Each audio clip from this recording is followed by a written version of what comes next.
Taste the Daily.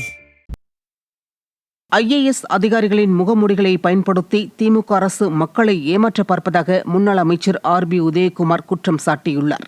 Madurai Thirumangalam தொகுதிக்குட்பட்ட பகுதிகளில் கப்பலூர் தொழிற்பேட்டை விவசாயம் வீட்டு தேவைக்கேற்ப துணை மின் நிலையம் மின் மாற்றிகள் மின் கம்பங்கள் அமைக்க கோரி மின்வாரிய அலுவலகத்தில் முன்னாள் அமைச்சரும் எதிர்க்கட்சி துணைத் தலைவருமான RB உதயகுமார் அதிமுக நிர்வாகிகளுடன் சென்று மனு அளித்தார்.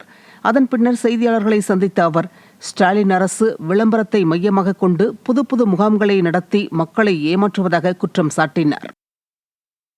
மக்களின் நம்பிக்கை இழந்த இந்த ஸ்டாலின் திமுக அரசு ஏறத்தாழ 525 வாக்குறுதிகளை கொடுத்துவிட்டு 10% கூட நிறைவேற்ற முடியாத இந்த அரசு நம்பிக்கை இழந்த காரணத்தினால மக்களின் நன்மதிப்பை பெற்ற அதிகாரிகளுடைய முகமுடியை வைத்துக்கொண்டு இந்த செய்யாத திட்டங்களை, நிலுவையில் இருக்கிற திட்டங்களை செய்ததாக மக்களிடத்தில் கொண்டு போய் ஒரு பொய் பிரச்சாரத்தை முன்னெடுப்பதற்கு இந்த நன்மதிப்பு உள்ள அதிகாரியுடைய முகமுடியை பயன்படுத்திக்கிறாங்களோ என்கிற ஒரு சந்தேகம் ஏற்படுது. கடலூர் மாவட்டம் சேத்தியாத்தோப்பு பகுதிகளில் சாமந்தி பூக்கள் விளைச்சல் இருந்தும் போதிய விலை இல்லாததால் விவசாயிகள் வேதனை அடைந்துள்ளனர்.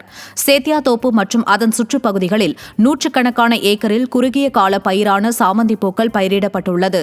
நல்ல விளைச்சல் இருந்தும் சாமந்தி பூக்கள் கிலோ 40 ரூபாய்க்கு மட்டுமே விற்பனையாவதால் உற்பத்தி மற்றும் பூக்கள் பறிப்பதற்கான கூலி ஆட்கள் செலவுக்கு கூட இந்த விலை கட்டுப்படி ஆகவில்லை என விவசாயிகள் வேதனை தெரிவிக்கின்றனர். விடியா ஸ்டாலின் மாடல் அரசு அப்பகுதியில் மலர் சந்தை ஏற்படுத்தி உரிய விலை கிடைக்க நடவடிக்கை எடுக்காததால் மலர் விவசாயிகள் பாதிக்கப்பட்டுள்ளனர். திருநெல்வேலியில் பிரபல ஸ்வீட்ஸ் கடையில் வாங்கிய அல்வாவில் பூச்சி இருந்தது வாடிக்கையாளர்கள் மத்தியில் அதிர்ச்சியை ஏற்படுத்தியுள்ளது. ஜங்ஷன் பகுதியில் உள்ள பிரபல ஸ்வீட்ஸ் கடையில் சுகந்தன்பு என்பவர் அல்வா வாங்கியுள்ளார். வீட்டிற்கு சென்று பிரித்து பார்த்தபோது அல்வாவில் நட்டுவாக்காளி பூச்சி இருந்தது தெரியவந்தது. விடியா ஸ்டாலின் மாடல் அரசின் உணவு பாதுகாப்புத்துறையின் மெத்தனமே இதுபோன்ற சம்பவங்களுக்கு காரணம் என குற்றம் சாட்டப்படுகிறது.